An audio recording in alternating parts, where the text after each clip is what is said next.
Noches, otra vez juntos, buenas noches, vamos a corroborar que esto esté saliendo perfectamente A por ver. el Facebook.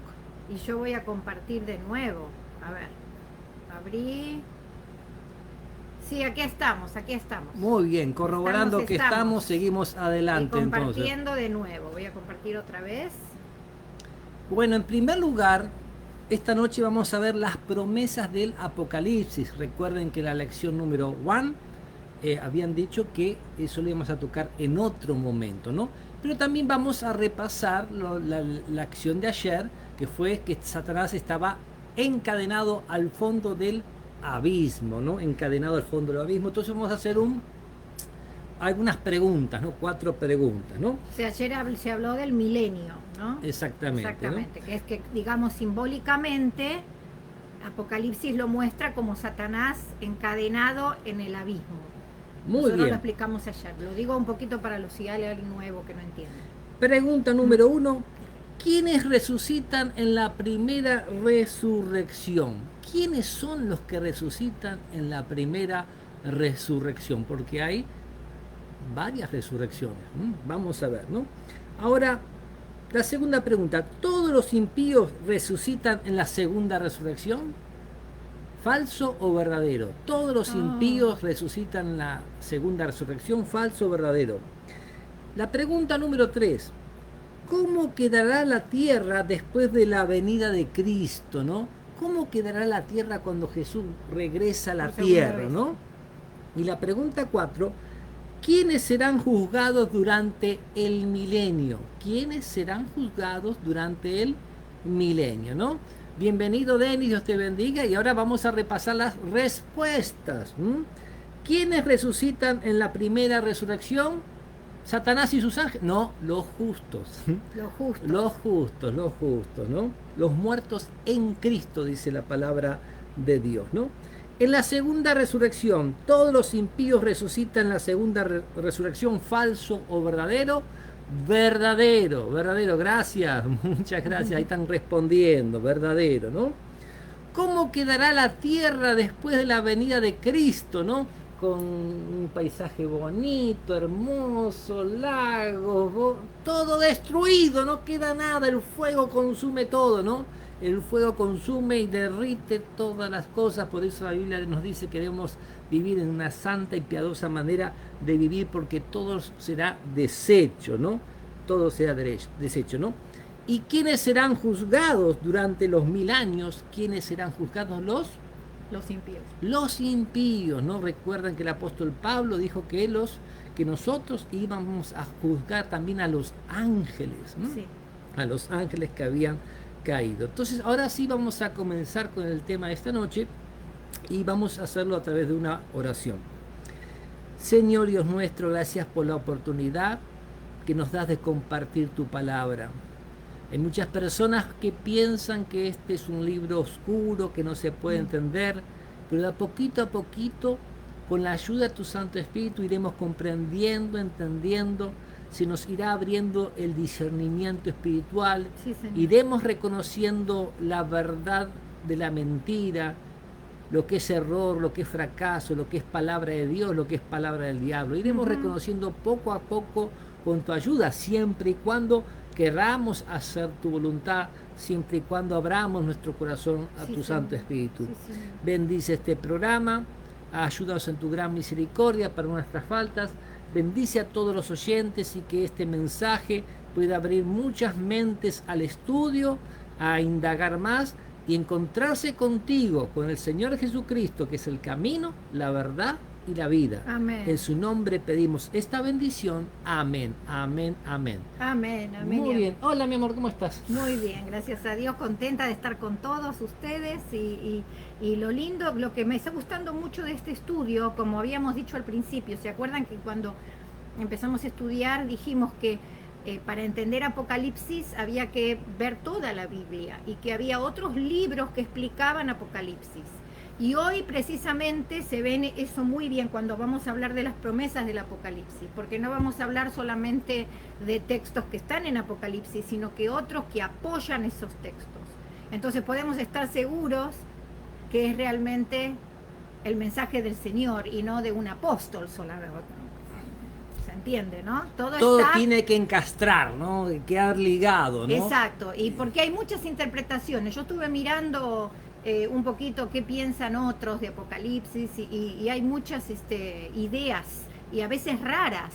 Pero ¿cómo sabemos cuál es la verdad entonces? Porque la palabra de Dios confirma en otros libros lo que Apocalipsis dice. Muy bien, o sea, el significado de cada cosa tenemos que encontrarlo a través de la palabra de Dios. La misma Biblia. Jesucristo iba a través de todos los profetas, iba mostrando en todas las escrituras lo que de él decía, ¿no? Exacto. Y así lo mismo sucede con el libro del Apocalipsis. Entonces comenzamos con las promesas del Apocalipsis, ¿no? En medio del drama angustiante del conflicto entre el bien y el mal, Dios revela el bálsamo de su misericordia a través de las decenas de promesas esparcidas en el Apocalipsis. O sea, estamos en un conflicto, el conflicto de los siglos, Sí. entre el bien y el mal, y estamos viviendo eso. Hoy perdí una hermanita de iglesia de Uniondale, Rosa Martínez, muy buena persona. El Señor permitió que vaya al descanso. Gente está sufriendo, llorando.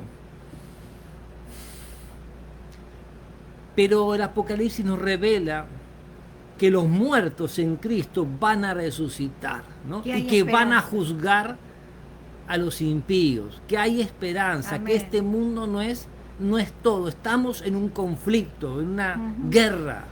Pero no una guerra, una muerte física, es una muerte eterna, la muerte segunda, ¿no? Entonces Dios a través del Apocalipsis también nos da promesas.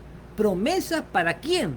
Para todos los que desean y quieran ser y sean vencedores, ¿no? Amén, amén y amén. Muy bien. Son promesas que expresan el amor, la providencia, la comprensión y el poder restaurador del Todopoderoso. ¿Me podrías explicar un poquito amor, providencia, comprensión, poder restaurador? Con tus palabras, un poquito. ¿Sinónimos? Sí. ¿Qué quiere decir? Y todas las cosas que muestran cómo es Dios. Porque Dios es amor, Dios nos provee, Dios nos comprende y Dios nos restaura. O sea, todas las promesas de Dios tienen que ver con eso, con que Dios sabe qué va a pasar, cómo te va a ayudar, cómo vas a salir adelante, ¿no?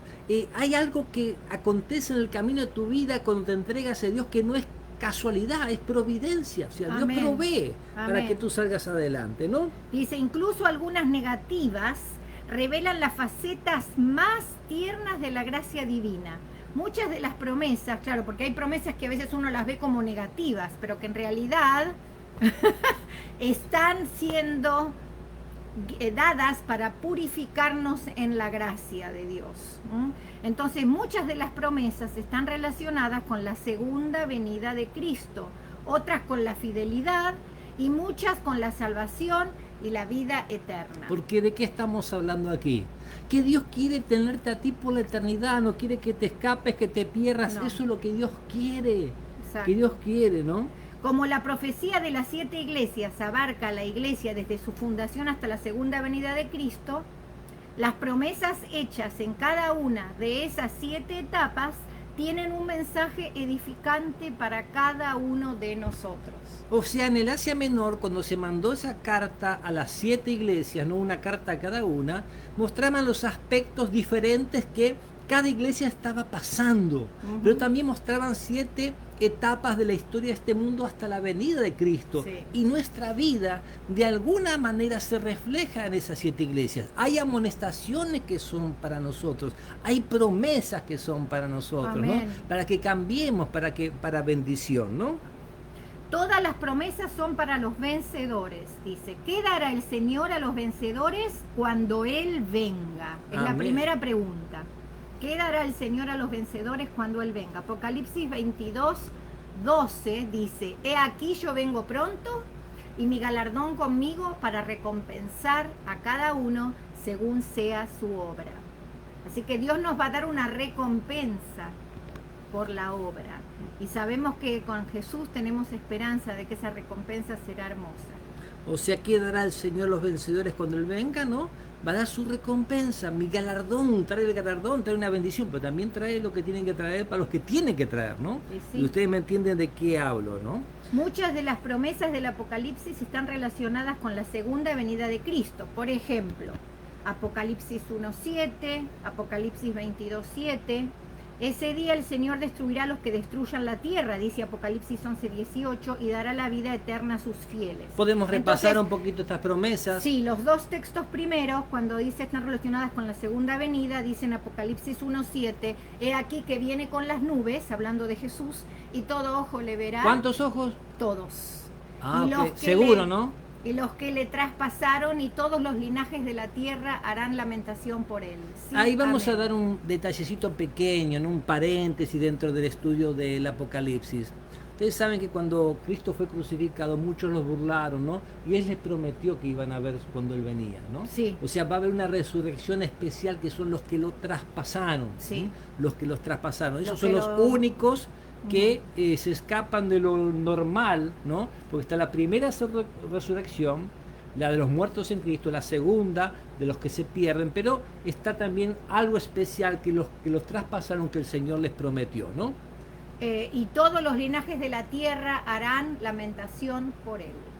En Apocalipsis 22:7 dice también, he aquí vengo pronto, bienaventurado el que guarda las palabras de la profecía de este libro, dice el mismo Jesús, hablando de Apocalipsis. Ese día el Señor destruirá a los que destruyan la tierra. Y eso está en Apocalipsis capítulo 11, versículo 18, nos dice, y se airaron las naciones y tu ira ha venido. Y fíjense en todas las cosas que va a decir ahora a continuación. Y el tiempo de juzgar a los muertos y de dar el galardón a tus siervos, a los profetas, a los santos, a los que temen tu nombre, a los pequeños, a los grandes, y de destruir a los que destruyen la tierra. O sea, que cuando Jesús viene, trae su recompensa, comienza el juicio, pero también destruye con su venida, con su resplandor a los impíos, ¿no? Que son los que destruyen la tierra, ¿no? Después dice, ¿qué símbolo de vida eterna se le permitirá comer a los vencedores? Y está en Apocalipsis capítulo 2, versículo 7, un texto muy bonito que nos dice, el que tiene oído, oiga lo que el Espíritu dice a las iglesias. Recuerden, un mensaje a 7 iglesias, pero también nos dice que escuchemos todos, ¿no? Al que venciere, le daré a comer del árbol de la vida, el cual está en medio del paraíso de Dios. O sea, qué promesa hermosa, ¿cómo será ese árbol de la vida? A veces la gente habla de manzana, ¿y quién les dijo que era una manzana? ¿Dónde sacaron eso de manzana? No sé, es un fruto, no sabemos. Es un fruto, el árbol de la vida, ¿no? Pero está en el medio del paraíso de Dios, ¿no? Sí, seguimos, mi amor. Y seguimos. Y dice, para que el hombre no viviera eternamente como pecador, Dios no permitió que comiese de ese árbol. Eso le pasó a Adán, ¿se acuerdan? Muy bien, eso está en Génesis. Pero ahora, redimido por la sangre de Cristo, se promete que los vencedores comerán de dicho árbol, recibirán la vida eterna, y por eso dice que ellos no sufrirán daño de la segunda muerte. El paraíso está en el tercer cielo, del cual habla San Pablo, segunda de Corintios 12, del 2 al 4. Las promesas a los vencedores que aparecen al final del mensaje a las restantes iglesias también están relacionadas con la vida eterna. En otro estudio veremos cómo serán las condiciones de vida en la eternidad. Muy bien, vamos a repasar un poquitito, ¿no? O sea, Dios no permitió que el hombre comiera del árbol de la vida para que no viviese eternamente. Eso una vez Génesis, que pecó, ¿no es cierto? Una vez que pecó. Génesis 3, 22, 24 nos dice, y dijo Jehová Dios, he aquí el hombre es como uno de nosotros, sabiendo el bien y el mal, ahora pues que no alargue su mano y tome también del árbol de la vida y coma y viva para siempre. Y lo sacó Jehová del huerto del Edén para que labrase la tierra de la que fue tomado. Echó pues fuera al hombre y puso al oriente el huerto del Edén querubines y una espada encendida que se revolvía por todos lados para guardar el camino del árbol de la vida, ¿no? Vamos a ver más adelante que este árbol de la vida no lo vayan a buscar porque no lo van a encontrar. Algunos como hacen viajes al Mato Grosso, al Amazonas, o sea, eso después del diluvio Dios se lo llevó y el apóstol Pablo estuvo en el tercer cielo y allí está ese árbol de la vida que el Señor nos promete, ¿no? Ujú. Nos promete, ¿no? También nos promete que los vencedores no sufrirán daño de la segunda muerte. Vamos a repasar Apocalipsis 2, 11 y 26, ¿no? Dice Apocalipsis 2, 11, el que tiene oído, oiga lo que el Espíritu dice a las iglesias. El que venciere no sufrirá daño de la segunda muerte. O sea, no es que no te puedes morir o no me puedo morir, pero si vencemos no nos va a tocar la segunda muerte. Recuerdan el lago de fuego y azufre, la cual no hay retorno, la muerte segunda. El otro texto, Apocalipsis 26, ¿querés leerlo, mi amor? Ahí lo tenés. Sí, bienaventurado y santo el que tiene parte en la primera resurrección.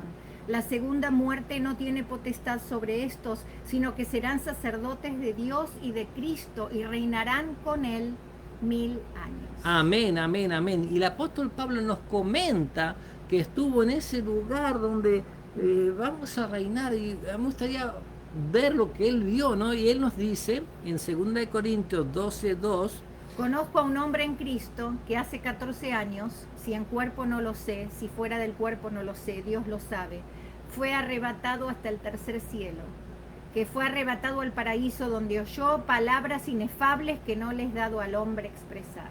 o sea, él fue arrebatado del paraíso. Él estuvo, podríamos decir, en visión, Tuvo una visión probablemente. Cuando uno está en una visión, uno no sabe de dónde está como viendo una película, pero dentro de la película, metido en la película, ¿no? Así le pasaba a muchos profetas que tenían visiones directas de Dios, ¿no? Entonces las promesas a los vencedores, las promesas a los vencedores que aparecen al final del mensaje a las restantes iglesias también están relacionadas con la vida eterna. Apocalipsis 2:10. Y aquí las tenemos, las vamos a leer rapidito. Dice, no temas en nada lo que vas a padecer.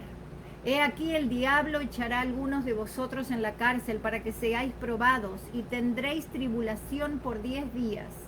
Sé fiel hasta la muerte y yo te daré la corona de la vida. Eso dice en el versículo 10, estamos en el capítulo 2. Sí. En el 11 dice, el que tiene oído, oiga lo que el Espíritu dice a las iglesias. El que venciere no sufrirá daño de la segunda muerte. O sea, así como en aquel tiempo hubo persecuciones, ¿no? Ujú. Y algunos que murieron, también hoy gente muere por ser fiel a Dios. Ay, sí. Hoy también... Eso todavía existe en muchos Exacto, lugares. exacto, ¿no? Y todos somos probados de alguna manera en otra, y todos tenemos que ser fiel hasta la muerte, y todos, si somos fieles hasta la muerte, recibiremos la corona de la vida, ¿no? Amén, así Y el que es. venciere no sufrirá daño de la segunda muerte. Entonces, el 2:17... 2:17 dice, el que tiene oído, oiga lo que el Espíritu dice a las iglesias. Al que venciere, daré a comer del maná escondido y le daré una piedrecita blanca. Y en la piedrecita escrito un nombre nuevo, el cual ninguno conoce, sino aquel que lo recibe. O sea, recordamos que el nombre tiene que ver con el carácter de la persona, un nombre nuevo, Dios nos dará un carácter nuevo, ¿no? O sea, el maná, o sea, ese pan que descendía del cielo, o sea, va a haber una comunión y un cuidado especial de Dios para con nosotros, ¿no? Amén, El amén. 3:5, El 3:5 dice, el que venciere será vestido de vestiduras blancas y no borraré su nombre del libro de la vida y confesaré su nombre delante de mi Padre y delante de sus ángeles. fíjense que cuando aparecieron esos ángeles, cuando Jesús se fue al cielo, ¿no? Están vestidos de vestiduras blancas, ¿no? Y siempre el blanco está como símbolo de justicia, de pureza. Dice que seremos vestidos, ¿no? Y que no borrará nuestro nombre del libro de la vida. Acuérdense que los que no estaban su nombre en el libro de la vida, ¿dónde eran arrojados? Al lago de fuego y azufre, que es la muerte segunda, ¿no? La que no hay vuelta, ¿no? El 3:12 nos dice... El 3:12 dice, al que venciere yo lo haré columna en el templo de mi Dios y nunca más saldrá de allí.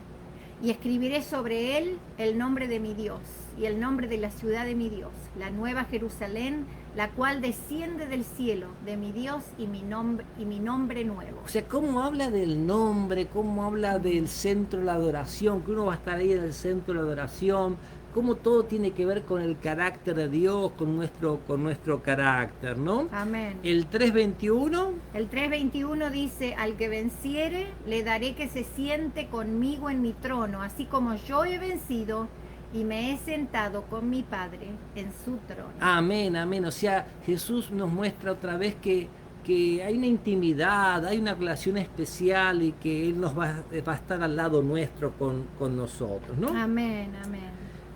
Entonces la pregunta siguiente dice, a pesar de ser el Todopoderoso, ¿cómo revela Dios su comprensión y ternura, ¿no?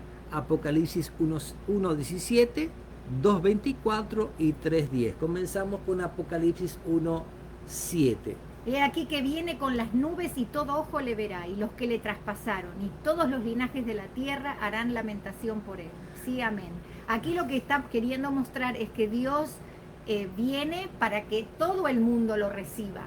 Lo que pasa es que depende de nuestra conversión y de nuestra conexión con Dios, será la manera en que lo recibiremos. Algunos con alegría y otros con susto y miedo.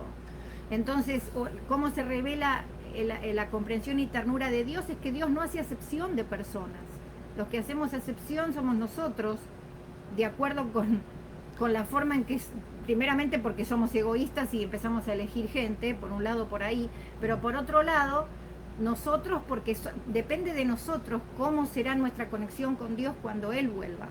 Y también Dios en su gran amor muestra lo que hemos hecho mal. Exactamente. Porque a veces pensamos que hacemos las cosas bien y las hacemos mal, ¿no? Uh-huh. Y esos que lo traspasaron, les prometió, dijeron que lo querían ver, irónicamente, y él les prometió que lo iban a ver, uh-huh. y en realidad, ahí muestra su amor también, ¿no? El 2:24 nos dice... El 2:24 dice, pero a vosotros y a los demás que están en la tierra, que están en Tiatira, que era una de las iglesias, ¿se acuerdan?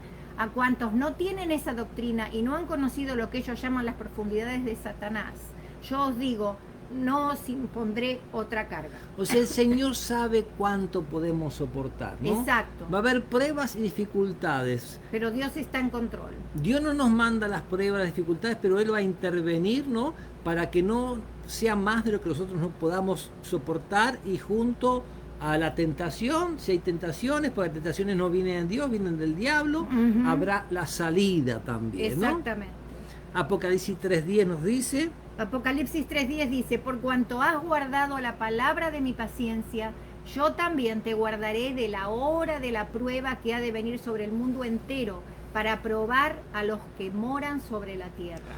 Todos en nuestra vida pasamos por algún tiempo de angustia, sí. para alguna prueba, pero hay un tiempo de angustia cual nunca hubo en la tierra ni lo va a haber, ¿no? Uh-huh. Y el Señor nos promete prepararnos, o sea, cuidarnos para esa hora de prueba. O sea, son promesas que Dios nos da, pero son para los vencedores. ¿Y a quién tenemos que vencer?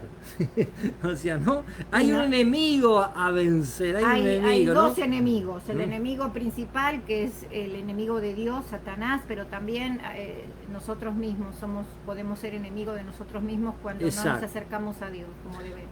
¿Quién es nuestro adversario, el cual debemos vencer? Primera de Pedro, capítulo 5, versículo 8 y 9. Primera de Pedro, capítulo 5, versículo 8 y 9. Sed sobrios y velad, porque vuestro adversario el diablo, como león rugiente, anda alrededor buscando a quien devorar, al cual resistid firmes en la fe, sabiendo que los mismos padecimientos se van cumpliendo en vuestros hermanos en todo el mundo. Y eso pareciera como que fue algo del pasado, hermanos, pero sigue sucediendo.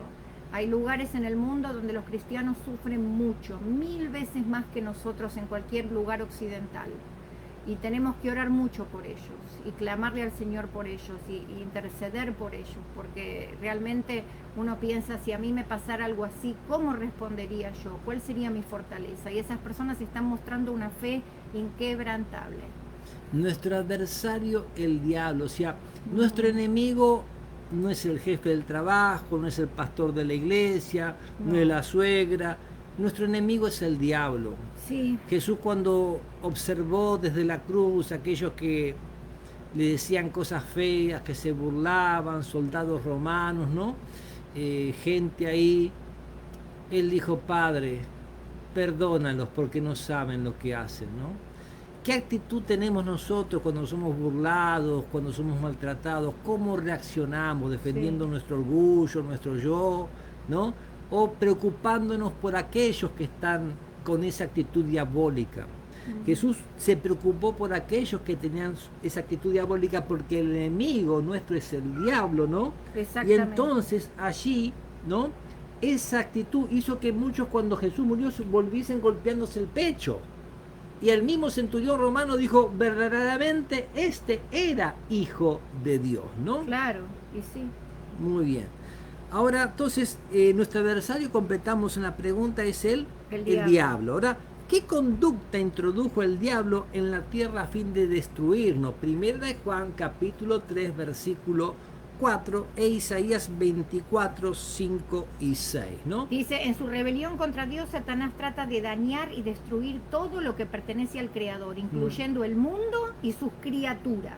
Entonces, estos versículos que dijo mi esposo, primero de Juan 3:4, dice, todo aquel que comete pecado infringe también la ley, pues el pecado es infracción de la ley.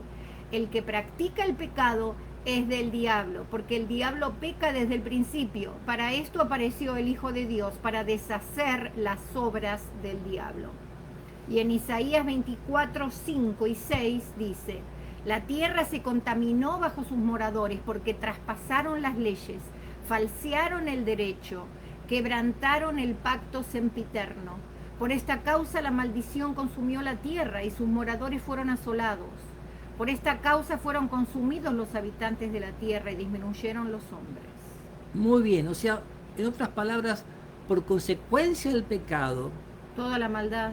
por consecuencia de transgredir la ley de Dios, es que viene, que está sucediendo todo lo que está sucediendo en el mundo, ¿no? Porque hay leyes físicas y hay leyes espirituales. Totalmente. Y según cómo sea nuestro carácter, va a ser las cosas que van a pasar con nuestra vida, o lo que, ¿cómo puedo decirlo? O sea, nuestra vida es como una piedra arrojada al agua, ¿no?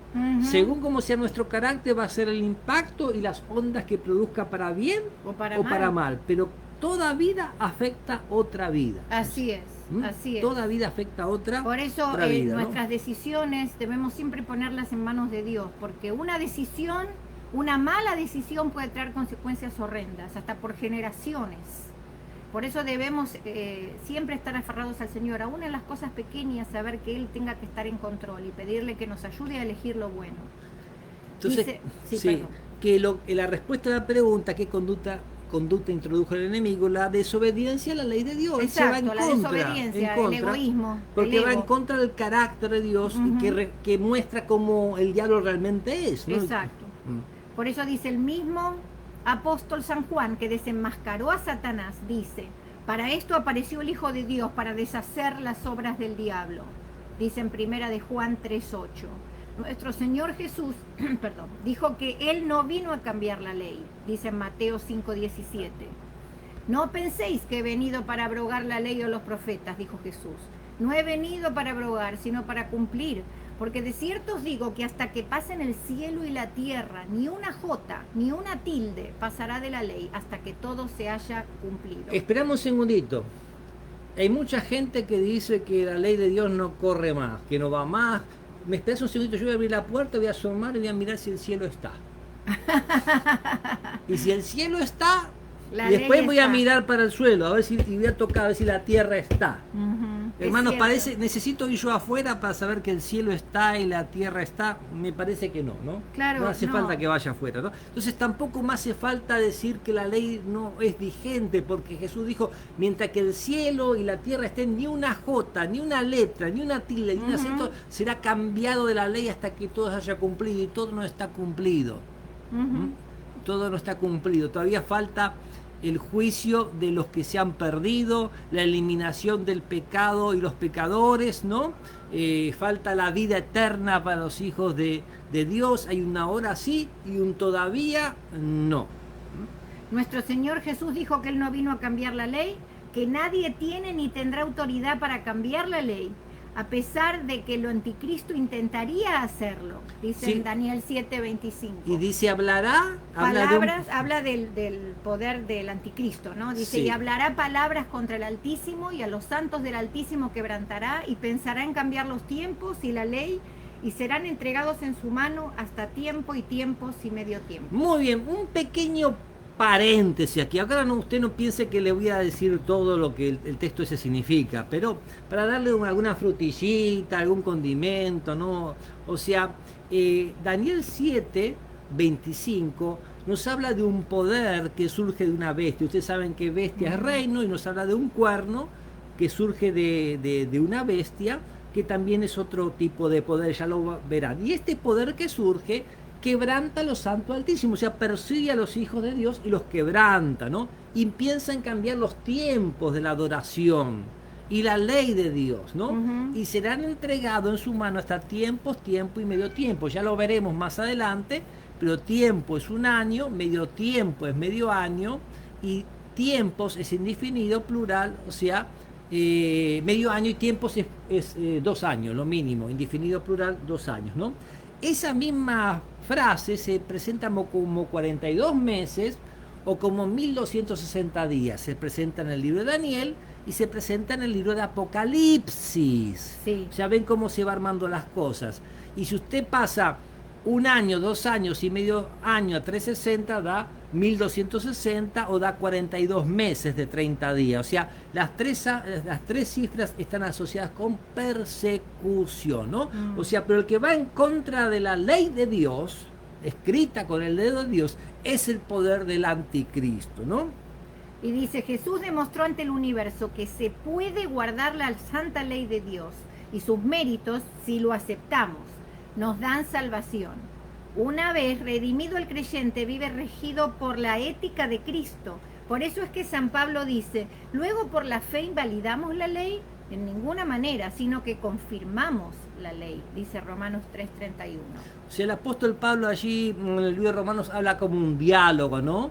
Dice que estamos todos perdidos, que estamos todos bajo pecado, que la ley nos condena a todo el mundo, pero la ley no es mala, la ley es santa, es justa y buena, los que somos malos somos nosotros, que nos salvamos por la fe en Cristo. Ahora, porque me salvo por la fe en Cristo, no tengo que honrar a mi padre, a mi madre, no tengo que cometer adulterio. ¿Cómo es la cosa? No, al contrario, confirmamos la ley. Exacto. O sea, cuando uno ama, más obedece. Jesús dijo, si Sí. me amáis, San Juan 14:15, guardad mis mandamientos. Y los mandamientos no son gravosos, dijo Jesús. ¿Por qué? Porque hay amor.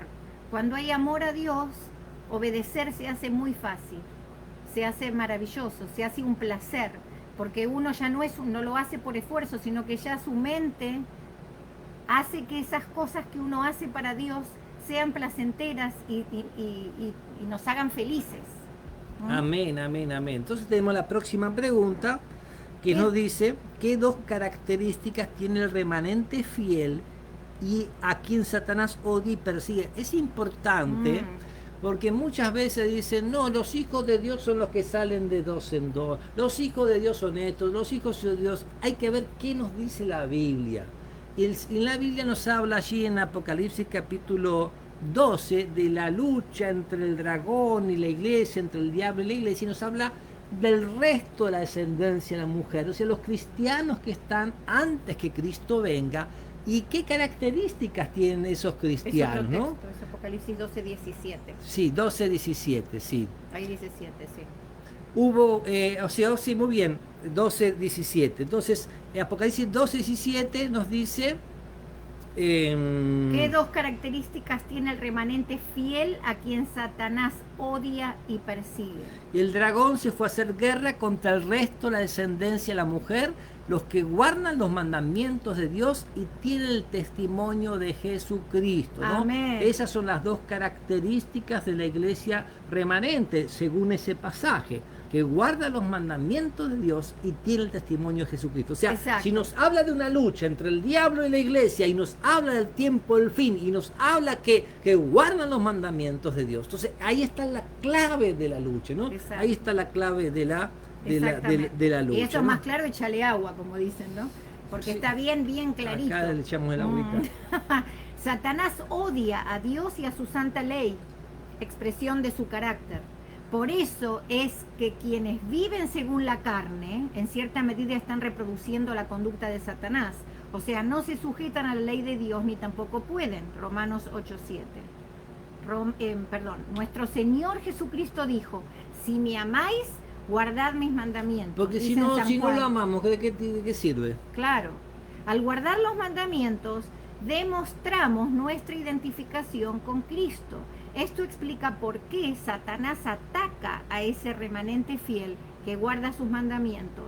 Lo hace como una prolongación de la lucha que inició en el cielo contra Cristo. Muy bien, nos dice Apocalipsis 12:7. Después hubo una gran batalla en el cielo. Yo recuerden que ahí dice Kai en griego, que es y hubo una gran batalla en el cielo.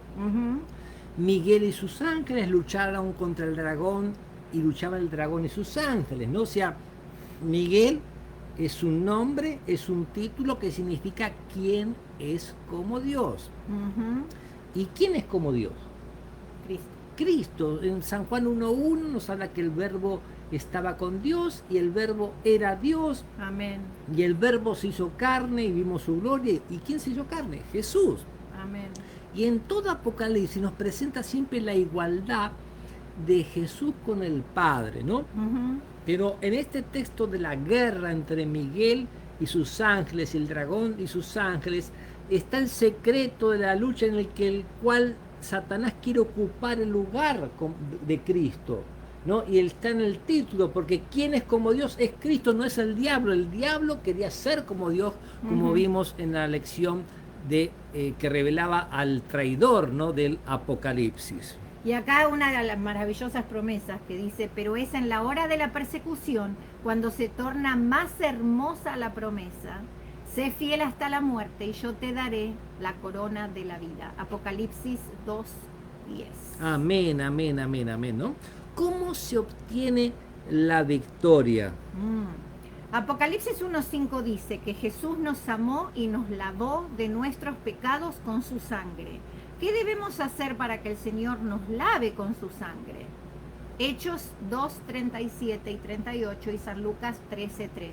Y en esto quisiera hacer una aclaración por si ustedes no escucharon los otros temas que se han presentado, que por supuesto es un símbolo el de lavar con la sangre, ¿no es cierto? La sangre representa la vida de Jesús y el lavamiento con la sangre de Jesús significa el lavamiento de nuestra vida de acuerdo con las obras de Jesús. Entonces, cuando nosotros se nos lava nuestra vida con la sangre de Jesús, Dios nos ve como ve a Jesús. Amén, amén. No, recuerden que en la antigüedad las religiones paganas tenían que de alguna manera apaciguar a un Dios airado. Dios estaba enojado. Y esa era la idea idólatra, ¿no? Fundamento del paganismo. Entonces hay que calmarlo, ¿no? Matando un cordero, un buey, un cerdo, la cosa está muy complicada, un hijo, ¿no? Así hacían los paganos. En el caso del cristianismo, que es el mensaje original, el mensaje real, Dios no estaba airado. Dios nos muestra que la paga del pecado es muerte y nos muestra que Él mismo iba a ofrecerse como sacrificio. Amén. Juan el Bautista, cuando lo vio a Jesús, dijo: he aquí el Cordero de Dios que quita el pecado del mundo. El profeta Isaías, en el capítulo 53 de su libro, nos dice que Jesús como cordero fue llevado al matadero, que Él cargó con el pecado de todos nosotros, ¿no? Que lo tuvimos como herido de Dios, abatido, mas Él herido fue por nuestras rebeliones y molido por nuestros pecados. Por eso, cuando uno acepta a Jesús, el Padre nos ve con ese manto que Jesús ganó, que Él nos entrega a nosotros. Nosotros merecíamos morir, pero Jesús muere en nuestro lugar y nos ofrece su manto para cubrirnos, taparnos la vergüenza de nuestra desnudez, ¿no? Amén. Por eso dice Apocalipsis 1:5, Jesús nos amó y nos lavó de nuestros pecados con su sangre. ¿Qué debemos hacer para que el Señor nos lave con su sangre? Y Hechos 2:37 y 38 y San Lucas 13:3. Muy estaba Pedro, apóstol, predicando una gran multitud que el Espíritu Santo juntó, o sea, no hicieron ni volante, ni mandaron WhatsApp, ¿no? Un estruendo, estaban unánimes en oración y ruego, y descendió el Espíritu Santo, ese estruendo atrajo gente, y la gente comenzó a escuchar que ellos hablaban en su propio idioma, entendían los que hablaban allí, partos, medos, elamitas, los que habitaban en Mesopotamia, en Frigia, Panfilia, Egipto, romanos, cretenses, árabes, todos decían que les oían hablar en su propio idioma las maravillas de Dios y quedaron sorprendidos, ¿no? Hoy día hay gente que habla y nadie entiende lo que dice, o sea, ¿no? Pero eso dejémoslo para otro tema, ¿no? Otro tema, ¿no? Entonces allí, cuando él les predicó y les mostró que eran culpables de que Cristo había muerto en la cruz, al oír esto, dice Hechos 2:37, se compungieron de corazón, sintieron ese dolor en el corazón porque habían hecho algo malo y que no estaba bien, ¿no? Y dijeron a Pedro y a los otros apóstoles, varones hermanos, ¿qué haremos? Pedro les dijo, arrepentíos y bautícese cada uno de vosotros en el nombre de Jesucristo para perdón de los pecados y recibiréis el don del Espíritu Santo, ¿no? O sea, el arrepentimiento es tristeza por el pecado y abandono del mismo. Y el bautismo es un símbolo de muerte y resurrección. Exacto. O sea, la persona era sumergida en el agua, y surgía del agua, un símbolo de muerte y resurrección. O sea, Cristo murió y resucitó. Entonces, cuando nos bautizamos, estamos diciendo que nosotros estábamos muertos. Y un muerto no puede decidir salir de la tumba. Mira, mi amor, cuando yo me muera, acordate que dejo pasar 10 minutos y después voy a golpear el cajón. No se puede, pero, o sea, nosotros estamos muertos en delito y pecado, pero cuando nos bautizamos, estamos diciendo, Dios nos resucitó, Jesús nos resucitó a nueva vida, ¿no? Muy bien, San Lucas 13:3. Y San Lucas 13:3 dice, os digo, no, antes si no os arrepentís, todos pereceréis igualmente. Jesús es amor, Dios es amor, pero es justo. Amén. Y el pecado va a finalizar y Dios no va a arriesgar de vuelta un cielo nuevo y una tierra nueva. Y los discípulos muy ahí al ladito de Jesús, y mira, Señor, ¿viste estos personas que Pilato mató y la sangre de ellos se mezcló con los sacrificios de Pilato? Como diciendo, esta gente se murió, qué malvada que habrán sido. Y Jesús dijo, no, os digo que no, si no se arrepienten, todos pereceréis igualmente. O sea, todos tenemos que arrepentirnos, abrirle nuestro corazón a Jesús, al Espíritu Santo, para que nos convenza de pecado, y para nos muestre lo que esté mal y nos transforme, ¿no? Amén. Amén. Hasta las promesas de castigo del Apocalipsis, que alguno podría considerar negativas, revelan el amor de Dios que nos quiere conducir al arrepentimiento. Las reprensiones y castigos prometidos por Dios tienen como objetivo corregir y curar, porque Él nos ama y sabe que sin arrepentimiento no puede haber perdón. Qué interesante lo que nos dice allí, ¿no? En Apocalipsis 3, 18 y 19, ¿no?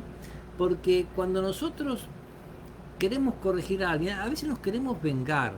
Le hago así para que aprenda. ¿Para que aprenda qué?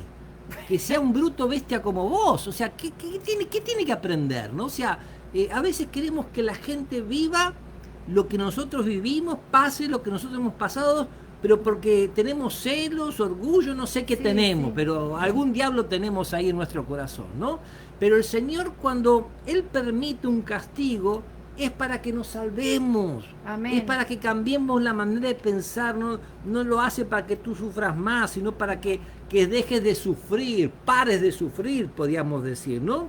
Porque es en los momentos de prueba donde uno empieza un poquito a ver lo que pasa con uno mismo muchas veces, y cuáles son las reacciones que uno tiene, y entonces es importante que cuando tenemos pruebas le pidamos a Dios que nos enseñe y que tengamos la mente abierta para aprender. Por eso es importante que nos arrepentamos y entendamos que lo que Dios quiere es para nuestro mejor, ¿no? En Apocalipsis 2.5 nos dice... Recuerda, ¿dónde está acá? No, pero sí. aquí no está.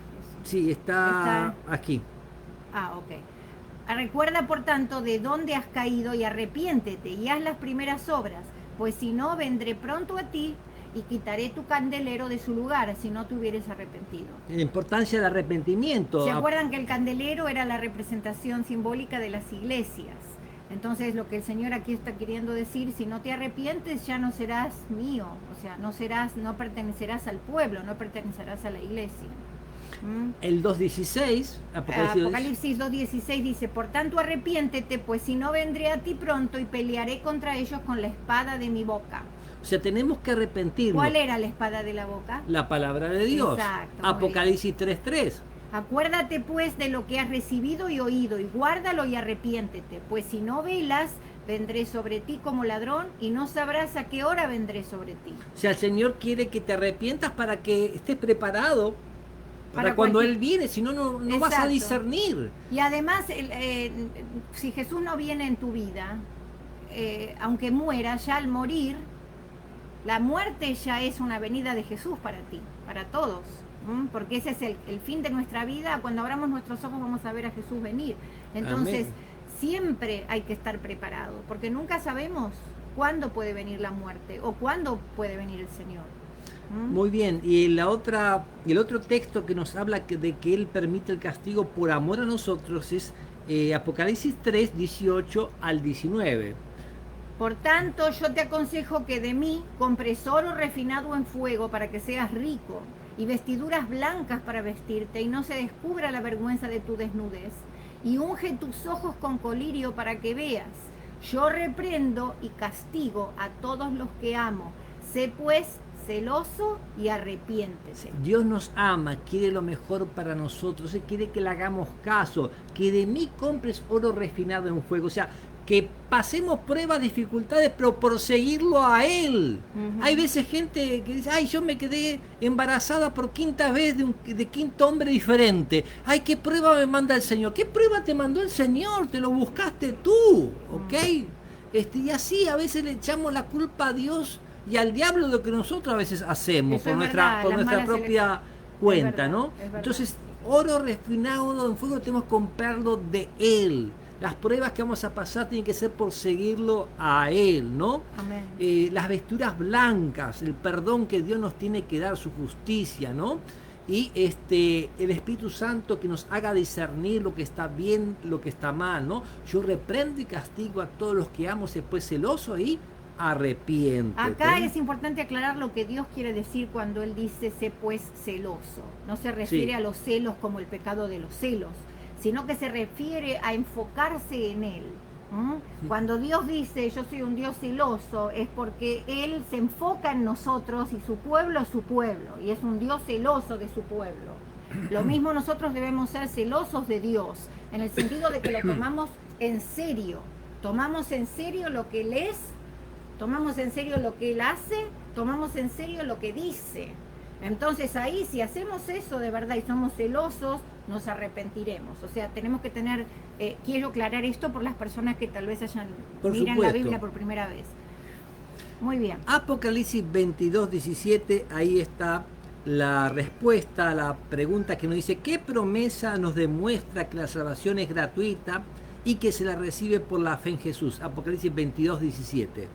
Apocalipsis 22, 17 dice, y el espíritu y la esposa dicen, ven, y el que oye diga, ven, y el que tiene sed, venga, y el que quiera, tome del agua de la vida gratuitamente. Amén. Amén. Dios no nos cobra para acercarnos a Él, es gratuito. ¿Por qué? Porque no se basa en nuestras obras, ni en lo que hagamos, ni en lo que demos. Se basa en las obras de Jesús. Amén, amén, amén. ¿No? Y también la misma pregunta nos dice que veamos Romanos 3, 24 y 25, ¿no? Dice así, siendo justificados, o sea, perdonados gratuitamente por su gracia. O sea, el Señor nos perdona en forma gratis, ¿no? Amén. Mediante la redención que es en Cristo Jesús. La redención, ¿qué era la redención? Cuando una persona se metía en deudas en la antigüedad, podía llegar a quedar como esclava. Y el esclavo ya no era dueño de su vida, no era dueño de nada. Pero ¿cómo podía salir entonces de allí? El pariente cercano venía y lo compraba. Así que mejor que tengamos buenos parientes, ¿no? Porque si no, ¿qué será de nosotros, no? Y nuestro pariente cercano es Cristo, es el Cristo Redentor, el Cristo Amén. que pagó para sacarnos de la esclavitud. ¿Con qué? No con cosas corruptibles como oro o plata, sino con su sangre preciosa. Así pagó Jesús. Entonces repetimos ahora, siendo justificados por su gracia mediante la redención que es en Cristo Jesús, a quien Dios puso como propiciación que nos cubre, que nos tapa por medio de la fe en su sangre, para manifestar su justicia a causa de haber pasado por alto en su paciencia los pecados pasados, ¿no? Entonces nos dice la justicia de Cristo dada La por justicia de Cristo, dada por gracia al creyente, es representada en los símbolos del Apocalipsis por ropas de vestiduras blancas. Un ejemplo lo tenemos en Apocalipsis 7, 9, 13 y 14. Los que acompañan a Cristo están vestidos de ropas blancas, los cuales han lavado sus ropas y las han emblanquecido en la sangre del Cordero. Vamos a leer ese ejemplo. Apocalipsis 7:9 nos dice, después de esto miré. Porque en ese momento él había escuchado algo, pero no había visto. Es muy importante esto lo que le estoy diciendo, que parezca sencillo, ¿no? Es San Juan, ¿no? Sí. Él escuchó un número, 144.000, pero de golpe mira. Y aquí una gran multitud, la cual nadie podía contar. De todas las naciones y tribus y pueblos y lenguas que estaban delante del trono y la presencia del Cordero, vestidos de ropas blancas y con palmas en las manos, símbolo de victoria, que venciere, le daré que se vista de ropas blancas, ¿no? Y el versículo 13 y 14 nos dice, entonces uno de los ancianos habló diciéndome, estos que están vestidos de ropas blancas, ¿quiénes son? ¿Y de dónde han venido? Y Juan ahí en la visión dice, yo le dije, Señor, tú lo sabes. Y él me dijo, estos son los que han salido de la gran tribulación, o sea, ese tiempo de angustia cual nunca hubo en la tierra, y han lavado sus ropas y las han emblanquecido en la sangre de Cordero. Por eso están delante del trono de Dios día y noche, no porque lavaron sus ropas en la sangre del Cordero, ¿no? Amén, amén. Muy bien. ¿Qué declaración inspirada por Dios demuestra que el arrepentimiento y la fe deben ir acompañados por un cambio de vida? Esto es muy importante, porque realmente el arrepentimiento verdadero no es de boca, sino que es de hechos.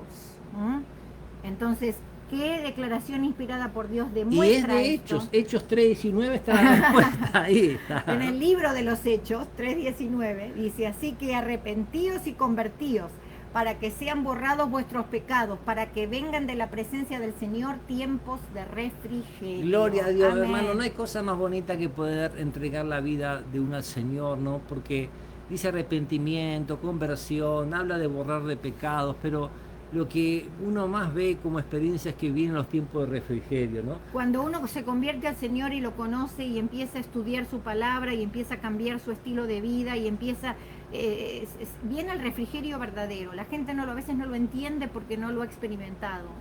Pero Dios tiene algo mucho mejor de lo que el mundo ofrece, pero 1.000 millones de veces mejor. Amén, amén, amén. Así que es muy importante que le demos una oportunidad al Señor y que estudiemos estas cosas, porque son para vida eterna. Hay muchas personas que tratan de llenar el vacío de su alma haciendo tantas cosas, ¿no? De tratar de llenar, pero cuando uno está con el Señor, uno está lleno. Exacto, porque uno hay cosas lleno. en la vida que dan alegría, pero son momentáneas. Hay cosas que nos ponen contentos, pero son momentáneas. Pero la felicidad que da el Señor, aún en medio del dolor, de los problemas, de las pruebas, de las situaciones difíciles que todos pasamos, hay tiempos de refrigerio. ¿Por qué? Porque hay una sensación de paz y de seguridad que nada ni nadie puede quitar. Amén, amén. Entonces Dios, vemos que importante es el arrepentimiento. Amén. Y dice la lección, la bondadosa paciencia de Dios tiene un límite, ¿no? Sí, claro. Si no hay conversión, tendrá que castigar. Apocalipsis 2, 21 al 23 y 3:3. Vamos a leer Apocalipsis 2, 21 al 23 y dice: y le he dado tiempo para que se arrepienta, pero no quiere arrepentirse de su fornicación. He aquí yo la arrojo en cama y en gran tribulación a los que con ella adulteran, si no se arrepienten de las obras de ella.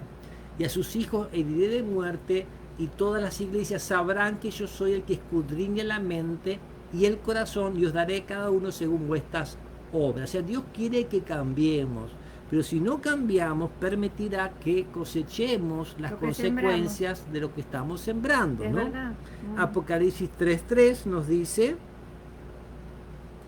Apocalipsis 3:3, acuérdate pues de lo que has recibido y oído, y guárdalo y arrepiéntete, pues si no velas, vendré sobre ti como ladrón, y no sabrás a qué hora vendré sobre ti. Y cuando vienen las plagas, muchas personas, a pesar de todo lo que el Señor hizo, no se van a arrepentir. En Apocalipsis 9, 20 y 21 ya nos va advirtiendo que tenemos que entregar nuestra vida ahora. Exacto, no el tiempo es hoy. Cuando es demasiado tarde. Nos dice: y los otros hombres que no fueron muertos con estas plagas, ni aún así se arrepintieron de las obras de sus manos, ni dejaron de adorar a los demonios y a las imágenes de oro, de plata, de bronce, de piedra y de madera, las cuales no pueden ver, ni oír, ni andar, y no se arrepintieron de sus homicidios, ni de sus hechicerías, ni de su fornicación, ni de sus hurtos. O sea, ¿no? O sea, vienen problemas, vienen muerte, vienen todo, pero siguen en lo mismo, adorando a los demonios. El culto a los muertos, nos dice el Salmo 106, que es culto a los demonios. ¿Y sí? Y adorar imágenes, estatuas de oro, plata, bronce, piedra. El segundo mandamiento prohíbe hacerlas y rendirles culto, pero así todo siguen adelante, ¿no? Siguen adelante. Y en 11:18 nos dice que al final destruirá a aquellos que destruyen la tierra, como leímos antes, sería bueno repetirlo. Y se airaron las naciones, tu ira ha venido, y el tiempo de juzgar a los muertos y de dar el galardón a tus siervos los profetas, a los santos y a los que temen tu nombre, a los pequeños y a los grandes, y de destruir a los que destruyen la tierra. Pero lo peor de todo nos dice aquí que va a ser la muerte segunda, Sí. como nos dice Apocalipsis 21:8. Pero los cobardes e incrédulos, los abominables y homicidas, los fornicarios y hechiceros, los idólatras y todos los mentirosos tendrán su parte en el lago que arde con fuego y azufre, que es la muerte segunda. Recordamos que ese lago se produce por el fuego que quema a los impíos, ¿no? Podríamos decir, pero que tiene una destrucción eterna, o sea que lo que se quema ahí nunca más vuelve a existir, ¿no? Nunca más vuelve a existir. Y en Apocalipsis 22:15, como para dejarnos pensar un poquito más, dice: mas los perros estarán fuera, y los hechiceros, los fornicarios, los homicidas, los idólatras y todo aquel que ama y hace mentira, ¿no? Recuerden que el diablo, él engaña al mundo entero, ¿no? Y Dios no va a permitir que el engaño, la mentira, ¿no? Esas actitudes entren en su reino. O sea, es una cuestión de que ¿estoy con la ley de Dios o no estoy con la ley de Dios? Exacto. O sea, la ley de Dios es un reflejo del carácter de Dios, del carácter de Jesús, y se puede fundamentar, podríamos decir, en un servicio abnegado por amor, ¿no? En un servicio abnegado por amor. Y eso se puede dividir en dos mandamientos: amar a Dios sobre todas las cosas y al prójimo como uno mismo, ¿no? Entonces, esto armoniza perfectamente con lo que Jesús le dijo a aquel joven que profesaba creer en él. Si quieres entrar en la vida, guarda los mandamientos. Apocalipsis revela que el código moral que debe regir la conducta de los que fueron salvados por gracia es la ley de los 10 mandamientos. Muy bien, quisiera agregar un poquitito ahí, ¿no? Está ese joven rico, ¿no? Ese joven rico, ¿no? Que dijo, Señor, ¿qué tengo que hacer para entrar en la vida eterna? Dijo, guarda los mandamientos, le dijo Jesús. Pero, Señor, esto de mi juventud siempre lo hice. ¿Estás seguro que siempre lo hiciste? Vende todo lo que tienes y dale a los pobres y ven y sígueme y tendrás tesoros en el cielo. O sea, lo llamó a ser un apóstol de él. Sí. Así como Pedro dejó todo, Mateo en su riqueza, Pedro en su pobreza, todos dejaron todo para seguirlo a Jesús. Lo llamó a este joven rico, pero él no quiso. Se fue triste porque tenía muchos bienes. O sea, prefirió sus bienes que seguir a Jesús, seguir a Dios, ¿no? Y eso no es un llamado que Dios le hace a todo el mundo a vender todo lo que tiene. No es un llamado que le hace a todo el mundo, ¿no? A ciertos escogidos el Señor lo hizo, ¿no? Pero ahí se muestra que poca comprensión él tenía de los mandamientos de Dios, ¿no? Exacto. Y Jesús no le mintió, si quieres entrar en la vida, guarda los mandamientos, pero los mandamientos desde el punto de vista como él los ve, no como la mayoría de la gente los ve, ¿no? Apocalipsis revela que el código moral que debe regir la conducta de los que fueron salvados por la gracia es la ley de los 10 mandamientos. Este texto muy Apocalipsis importante. 14:12. En un capítulo que nos habla de un evangelio eterno, de un plan de salvación que no cambia, que fue hecho desde antes de la fundación del mundo, ¿no? Dice, aquí está la paciencia de los santos, ¿no? Los que guardan los mandamientos de Dios y la fe de Jesús, ¿no? O sea, Amén. qué importante, ¿no? Y vuelvo a repetir, fíjense que está en juego los mandamientos de Dios, el testimonio de Jesús, la fe de Jesús en esa guerra entre el bien y el mal, entre Satanás y Miguel, ¿no? Entre la iglesia de Dios y la iglesia del enemigo de Dios, ¿no? Está el secreto en el tiempo, del fin, la característica, los que guardan los mandamientos de Dios, ¿no? Y tienen la fe de Jesús. Amén. Otra área de fidelidad de la cual habla Apocalipsis es en relación con la palabra de Dios. Apocalipsis capítulo 22, versículo 18 al 19. O sea, es algo muy importante cómo tomamos la palabra de Dios, ¿no? Yo testifico a todo aquel que oye las palabras de la profecía de este libro. Si alguno añadiere a estas cosas, Dios traerá sobre él las plagas que están escritas en este libro. Y si alguno quitare de las palabras del libro de esta profecía, Dios quitará su parte del libro de la vida y de la santa ciudad y de las cosas que están escritas en este libro.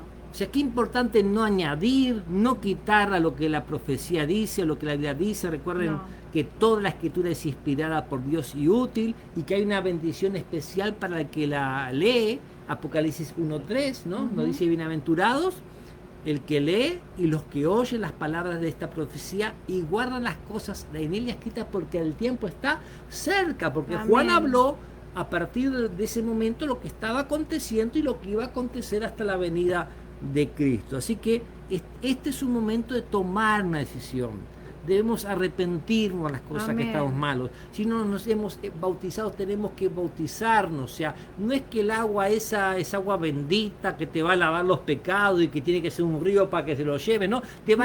Tú tienes que lavar tu alma, tu mente. Es un símbolo de muerte y resurrección, es un símbolo, ¿no? Es un símbolo, pero Dios promete que aquel que cumple con el símbolo le va a dar una bendición especial del Espíritu Santo, porque lo está siguiendo a Él y está viendo su corazón a Él. Entonces mi decisión... La decisión dice así: creo en las promesas del Señor. Él dice, al que tuviere sed, yo le daré gratuitamente de la fuente del agua de la vida. El que venciere heredará todas las cosas, y yo seré su Dios, y él será mi hijo. Al que tuviere sed, yo tomé esta agua y ya me tomé el vaso y ya vuelvo a tener sed, pero del agua física, pero del agua espiritual, cuando uno con Jesús está lleno, está satisfecho, está contento, se olvida de la nevera, de que tiene hambre, se olvida de todo, uno está feliz, uno está completo en el Señor, ¿no? Creo también en las enseñanzas de San Pedro cuando escribió: como hijos obedientes, no os conforméis a los deseos que antes teníais estando en vuestra ignorancia. Por eso decido aferrarme a todas las promesas de Dios y con su ayuda seré su hijo fiel y obediente. Así que Sara, tú decides aferrarte a las promesas de Dios, ¿no? Amén. Delia, tú decides aferrarte a las promesas de Dios. No lo digas a mí, que pongan ellos el amén.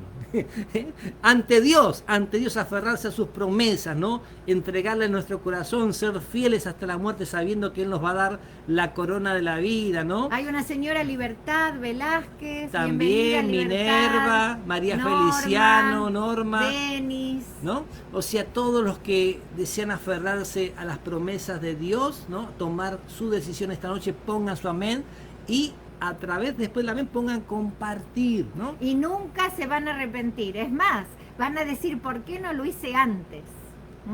Yo he conocido a tantos cristianos que me han dicho, ¿por qué no he aceptado a Jesús antes? Pero Dios tiene su tiempo. Lo importante es hacerlo hoy. Aceptar a Jesús hoy y servirle hoy. Estaba hablando con mi hermana anoche, ¿no? Me dice, ay, vi el programa en que estaba solito y cuando estaba llorando el gato se escapó ahí.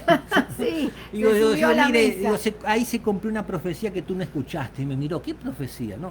Que cuando mi esposa avisó que ella se iba a ir, yo dije, si ella no me acompaña, aunque sea el gato, me va a acompañar. Ay, sí. Y cuando estaba orando, justo saltó a la mesa y me acompañó. Así que se cumplió lo que dije. Así que cuidado con lo que decimos, a ver si se cumple, ¿no? Pero ella a veces no entendía muchas cosas, ¿no? No esperemos entender todas las cosas, Sara, para entregar nuestro corazón al Señor, ¿no? Moni, no esperemos entender todas las cosas. Entreguémosles nuestro corazón a Jesús por la fe. Él nos enseñará, y Él nos va a enseñar, e iremos aprendiendo, iremos entendiendo el Apocalipsis y todas las cosas, pero ya no estamos solos. Amén. ¿Cuánto entendía Pedro, ese pescador, cuando Jesús lo llamó? No entendía. Prácticamente entendía al revés. Sí. Digo, Jesús me llamó, me va a hacer rey de este mundo. Ya voy a tener plata, billete. Pero cuando entendió las cosas, él fue feliz siendo crucificado cabeza abajo. O sea, ¿no? Sí. No quiso tener el honor de morir como Cristo murió, ¿no?